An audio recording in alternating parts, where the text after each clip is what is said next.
Bangis, makinis, manipis, minsan, madungis, pero masarap. Mwah! I-kiss. Sexy time na. Sexy Mega! Alam mo yung moment na ang sarap-sarap ng kanta mo? Why can you hold me in the street? Why can I kiss you on the dance floor?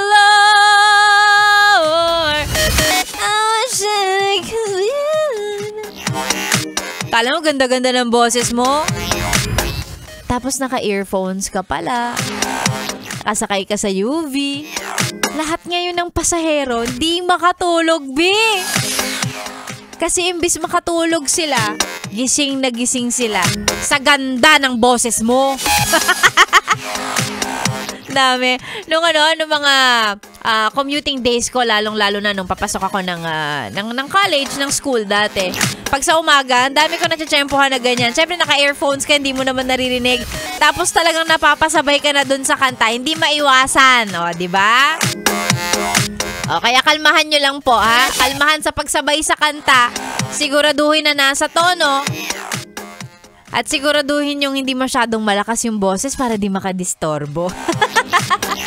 Well, kung kasing ganda ni Ganda Wanda naman ang boses, no? Okay lang. Pero kung Sexy Megan, please po, wag. Si Sexy Megan na ang inyong kasama hanggang mamayang tanghali, pampagising.